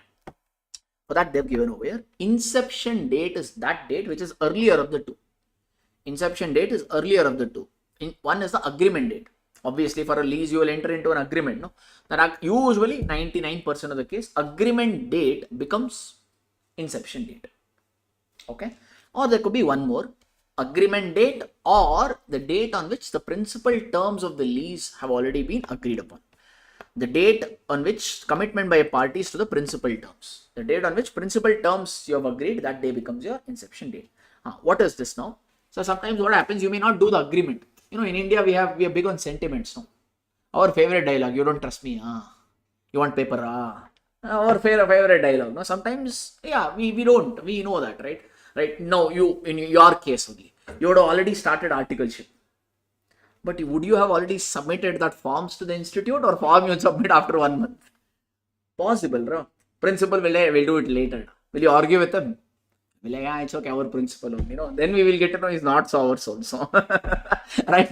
Our feelings slightly will get distant. So initially so respectful, so much love, then slowly, it will come down. Yes, yeah, that is what we mean by the second point over here. Usually, inception date is the agreement date. The day you enter into an agreement, that is inception date. Or the date on which the terms, the main terms, the day on which this main terms have been agreed upon, either orally or in written, right? That can be taken. Whichever is early becomes your inception date. That's how to identify. But practically, inception date is your, or rather agreement date. Lease ka agreement date only is inception date, practically I'm saying. But this also can be adopted. Yes, sir. So on this inception date, whether you'll check those 4 conditions of lease are satisfied. If it is satisfied, it's a lease. But if it is not, if you know inception date, other than inception date, the next date will be what? Commencement date. Because sometimes what happens, agreement you will do it today. But actually you will give the asset on lease after 1 month. Possible. Agreement you may do it today, but you may give the asset on lease after 1 week or 1 month. Possible. Right? So today if you made the agreement, means today becomes inception date. So commencement date is a date on which the lessee gets the RTC of identified asset. The day customer gets the RTC of an identified asset, that becomes your commencement date. So the day actually you give the asset to the lessee, that becomes your commencement date. And on the commencement date, your accounting starts. That ROU, lease liability and all you said, no? That is accounting. That starts on the commencement date. I hope this part is okay for you. May not be that important in examination context. Fine. If at all it comes, maybe in my view, only 1 or 2 marks. But anyways, I can be wrong. I say I can always create new questions. But so far, all this scope is 1 to 2 marks. But usually people, lease is a good topic, right? You get, there is a potential to ask 10 to 14 marker questions. And we do expect some good question to turn out from this. So you don't expect 1 or 2 marks, a little more marks are expected from usually lease contracts. So hence, yeah, we have some good numerical questions which you will get to know. maybe at the end of today's session or maybe from tomorrow. Okay, those are better expected from examination viewpoint, but to solve them you need to know these rules, because these also can be incorporated easily as an adjustment in the bigger problem. You need some more time, or can we go for the next? That's all about this. Okay, now? Okay, next, lease term. You remember the third feature of lease is what? Lease term. Lease term means the duration mentioned in the contract. 3 years, 5 years, whatever. Now people, watch out here. Lease term now is addition of 3 things generally.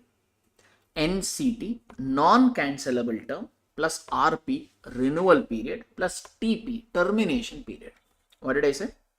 NCT is your non-cancelable term or non-cancelable period. Here it's written, you can underline that. Okay, RP is your renewal period. Okay, TP is your termination period. By adding these 3, usually we get the lease term. But you can't add all these 3 every time. You need addition depends on the facts of each case.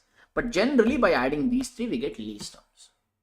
What is this? Let's spend a minute to understand this. We have a question on this also. Maybe orally first I'll tell, and then we'll take up a question that you will have a little better idea about this. NCT. NCT means what, sir? Non-cancelable term. So whenever lessor, lessee enter into an arrangement, let's say here lessor and lessee, A Limited leased plant and machinery, okay, to B Limited for a term of 5 years. For a term of 5 years, okay. But the same agreement, they said 3 years is non-cancelable term. That means for first 3 years, lease cannot be cancelled. That means 4th year beginning onwards, there is an option to cancel. Who has the option? Maybe lessor, maybe lessee, whoever, it doesn't matter. Clear? That means if you just check here, the breakup is 3 plus 2. Yes, no. What is this 3? Non-cancelable term. What is this 2? Termination period. Clear, people? Clear, people? Yes, sir, people.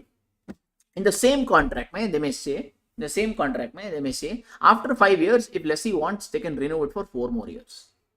That 4 years extra becomes what, sir? Renewal period. Usually, to get the lease term, we add non-cancelable term and termination period and renewal period. Usually, I'm using the word usually, not in every case. That depends on, again, facts of the case. Fine, people. This is the, or by considering all the 3, you will get lease term. Now, use your common sense here. Now, no need to write anything. Hang on, leave. We have anyway question. It will come there only. You don't need to write this example and all. We have a case study. Look at this. Now, okay, you tell me, people, or maybe, when will you add 2 years? When will you add 2 years? Every case? In every case, you will add 2 years? No. What is this 2 years, by the way? Cancellation period, or that only we're calling it as what? Termination period. You will add termination period to get lease term only if lessee is reasonably certain not to go for termination option. If lessee does not have intention to terminate, then only you will add 2 years. If lessee says, no, I will terminate after 3 years, then termination period you will add or you will not add? You will not add. So basically addition depends on lessee ka intention. So when will you add termination period? If lessee is reasonably certain to exercise termination option or not exercise termination option. When the lessee is reasonably certain not to go for termination option. When lessee is sure that he will not go for termination option, then only you will add termination period. Okay. Now, when will you add renewal period? In every case, you will add renewal period? No. You will add renewal period only if lessee is reasonably certain that he will go for renewal option. When lessee is reasonably certain that he will exercise renewal option, then only you will add. If lessee feels I will not renew. If lessee feels he or she will not renew, then will you add renewal period or you will not add?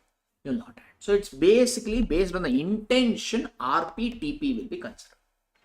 Clear, clear, clear? Okay, tell me once again. When will you add renewal period? When the lessee has an intention to renew it. When will you add termination period? When the lessee does not have intention to terminate. That's all it is. So that case you will add. Other cases you will not add. So that means addition or not adding depends on facts of the case. Okay, now this is just a usual equation I've given. This will not hold good in every case. We'll have to read the facts of the data of the case and then decide whether we need to add RP or TP or whatever. And now we have some case study based on that. Can we go through that for a little better understanding of ours? You have some points, huh? You're writing this, huh? Okay, right.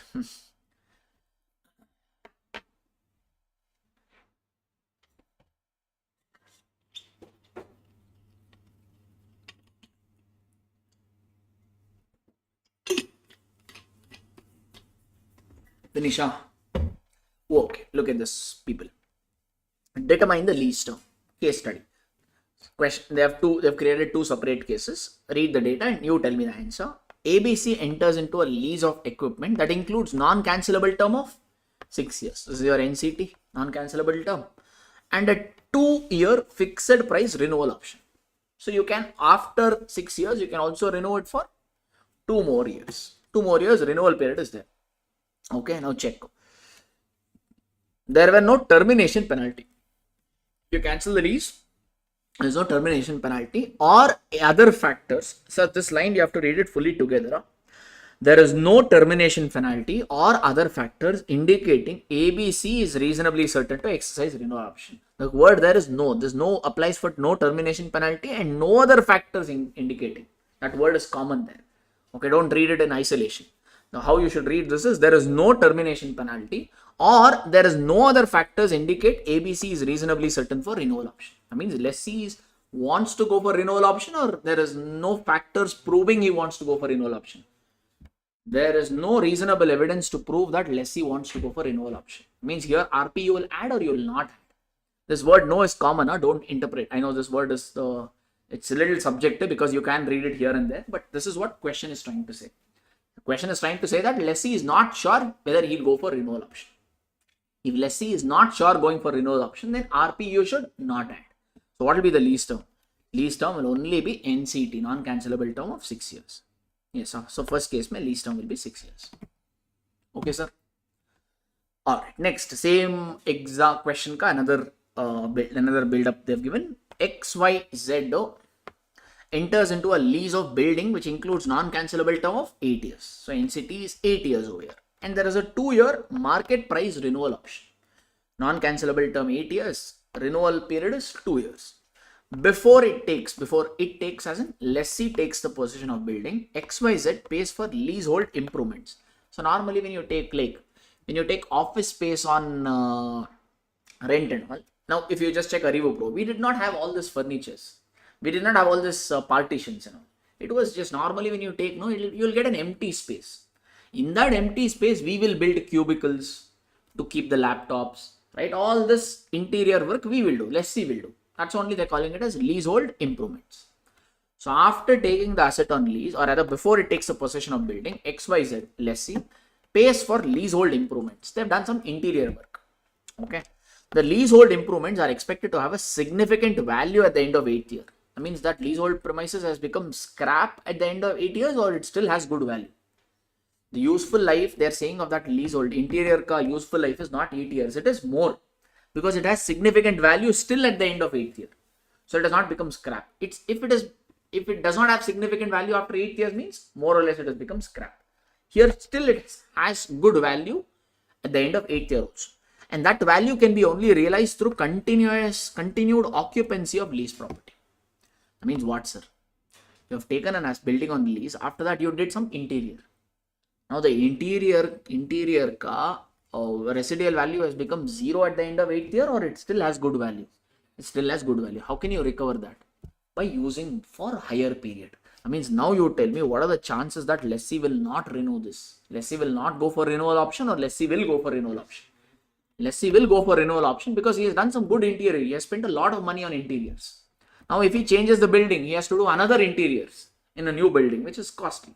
So it is more beneficial. Probably here the evidence is indicating that lessee will go for renewal option over here. That means will you ignore adding RP or you will add RP here? You will add RP because more or less the renewal option will be taken up by the lessee. So hence what will be the lease term here?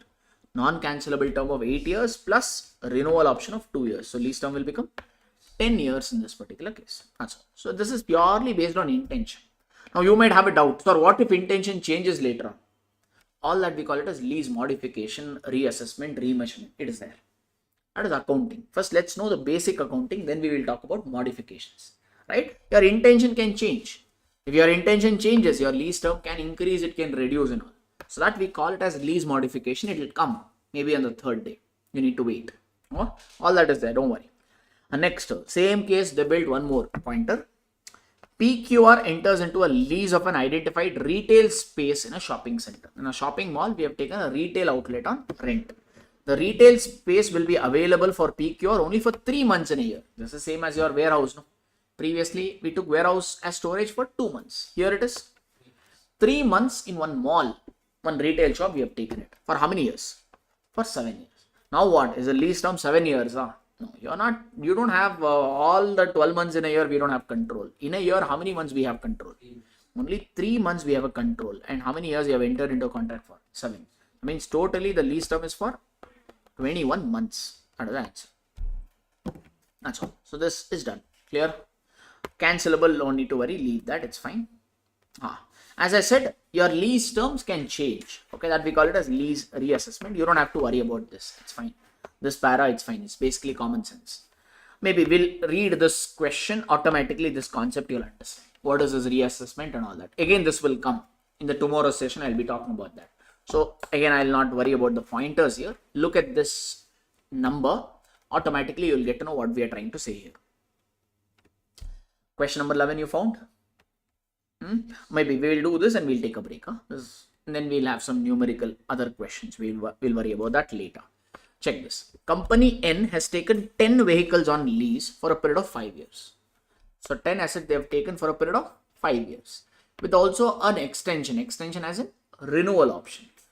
For a further period of 5 years. So original lease term is 5 years. You also have a 5-year renewal option. So we'll see. So we will straight away add renewal period or based on lessee ka intention. If lessee has an intention to renew, then you will add. Otherwise, you will not add. Now check initially what they have told. The remaining useful life of the vehicle on the commencement date is 15 years. Vehicle ka useful life is 15 years. So just because asset ka life is 15 years, should we take the asset on lease for 15 years or our choice? We can take the asset on lease for 1 year, 2 years, 5 years. So based on our requirement. But as such, that asset can last for 15 years.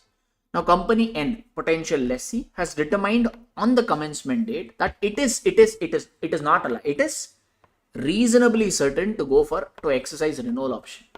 Sir, if we are reasonably sure that we will go for renewal option, will you take lease term as 5 years or 5 plus 5? You will add the renewal period. So that means what will be the lease term? 10 years. That's what they have taken. Hence, it has taken 10 years as for the period of lease. So initially when we are doing the accounting, we took the lease term as 10 years. So far, okay. The concept is reassessment. Reassessment means some extra factors have come in. Now check at the end of 4th year. First 3 years, drama is same. Lease term was 10 years only. Now at the end of 4th year, there is an announcement by the government that all the cars of this particular model will have to be discontinued from the road within 1 year due to the change in pollution norms. You know, they did this, no, BS6 to BS4 to BS6 engines they did for car. BS4 engines was probably causing more pollution, I think. So government introduced this. Now going forward, all the vehicles if you just check, they come with BS6 wala engines, right? Maybe here also same thing. Sir, till 4th year everything was smooth. But 4th year government made an announcement that this car, no, you can't use it in the road, or you can use this car for only 1 more year. After that, it has to be taken away from the road because maybe it is causing too much pollution. Now you tell me, will you go for renewal option? And government has clearly banned its usage. Now will we go for renewal option or you will not go for renewal option? Now you will not go for renewal option. Now the lease term will only be how many years? 5 years. Initially when we were doing the accounting, lease term was 10 years. Now it has got revised and it has become how much? 5 years. Now when this changes happen, how to do the accounting, I'll tell you. There is a separate concept for that. But this is what your reassessment is trying to say. Meaning your lease term can change based on lessee ka intention, also based on some extra parameters. Here it was lessee ka intention did not change over here. Why did we reduce the lease term here? Because of government ka intervention. So external parameters also can influence your lease term ka change. Okay. Internal, external, it doesn't matter. Due to both the factors, lease term can change. If it changes, what to do? We'll see it after May. Let us. It will come. Such questions later on. It will come. So that means final answer here is what, sir? After this government announcement, the total lease term will be 5 years. No, we will not go for renewal option. That's all is the answer. Fine. Let's do a thing. Let's maybe take a break here and then 1 minute. Let me quickly review. Yeah, I think okay. You're very reasonably placed. Okay, let's at least try to solve one big question. Fine, people. So it's about, can we come back by 8:05? Okay, 5 minutes past 8:05. Please come back. So let's continue our discussion. Okay. All right. Thank you.